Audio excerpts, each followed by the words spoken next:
we are working closely with our partners from the FBI, the U.S. Attorney's Office, the U.S. Capitol Police, and our district attorney here in San Francisco County, DA Brooke Jenkins, and her team.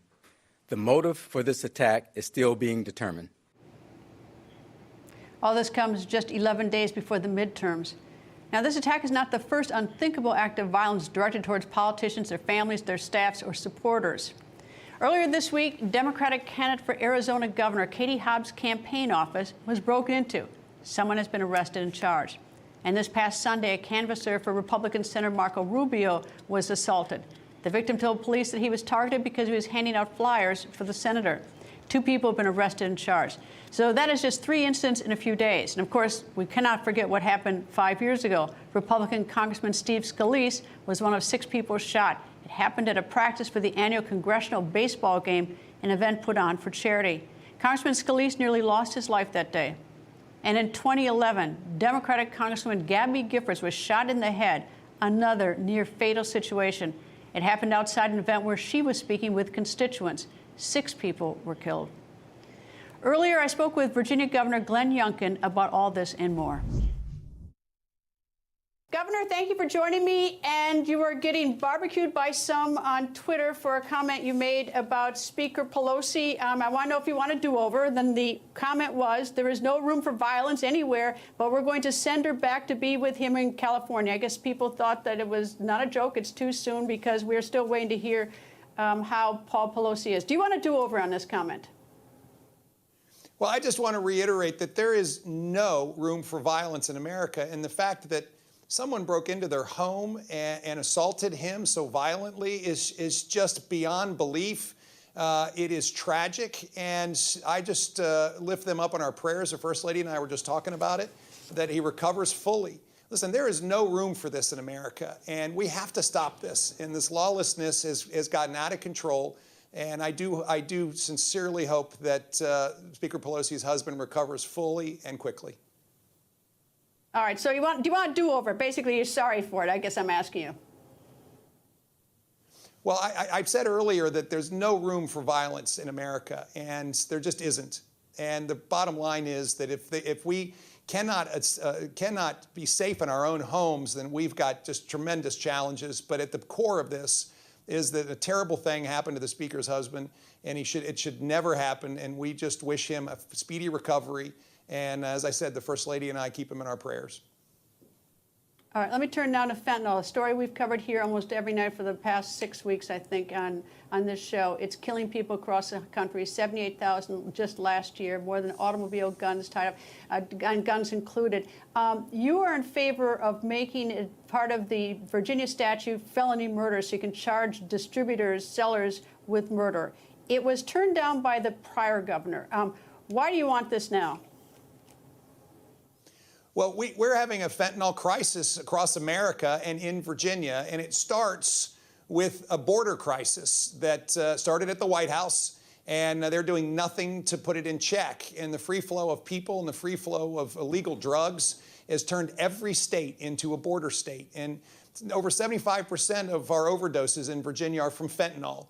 And we have got to do everything we can on the ground here in order to stop it. At the beginning, we're going to make sure that if there is someone who sadly dies from fentanyl, that the person who gave it to him is going to be held accountable, and they're going to be prosecuted on a felony homicide charge. And this was a bill that had been vetoed by my predecessor. I will sign it. We're going to bring the full weight of the law down on this. But we've also got tons of work going to make sure that our Opioid Abatement Authority that just received its first $117 million in settlement funds, those funds are going to work immediately. We've got a real process of educating Virginians to make sure that they know how dangerous fentanyl is.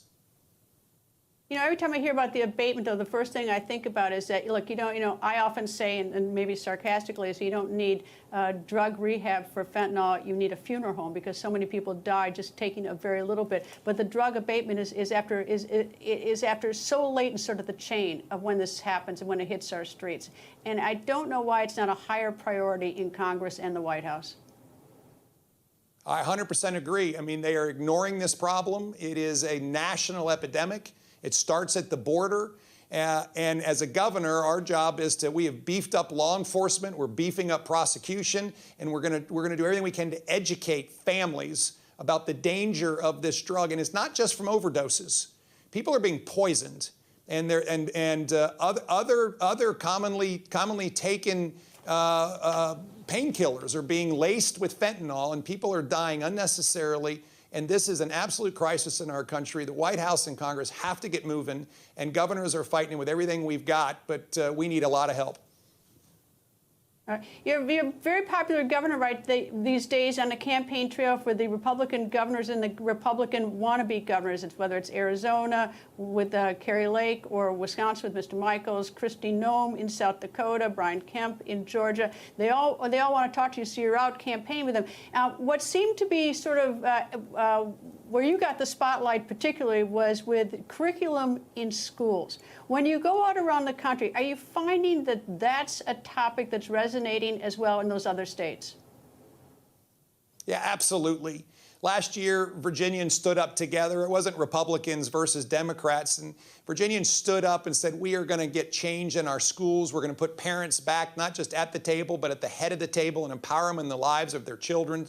And this exact same issue is across the nation, top of the list with voters. And as we travel around and have the ability to support other Republican candidates who are standing up for parents, who are standing up for curriculum, who are standing up for excellence in education, this is a topic that is present in all elections. We had a woman just recently, we were in Wisconsin, and she pulled me aside and she said, I'm a Democrat, but I am voting for Tim Michaels because he'll stand up for education, he'll stand up for my kids.